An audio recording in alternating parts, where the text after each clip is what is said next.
కలిబాధ మాన్పడం కోసం ప్రధానంగా మనుష్యులు ఆశ్రయించవలసినటువంటి రూపాలలో ఒకటి చండీస్వరూపం.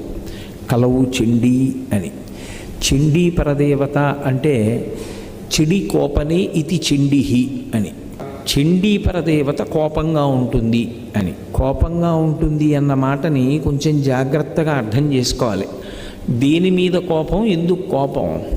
కోపం అనేటటువంటిది ప్రబల శత్రువని, కోపం ఉండకూడదని సామాన్యమైనటువంటి మనుష్యకోటికే ప్రబోధం చేస్తున్నటువంటి ఋషులు ఉండగా అమ్మవారికే కోపం ఉంటే ఇంకా దానికన్నా గ్రహణీయమైన విషయం లోకంలో ఉంటుందా?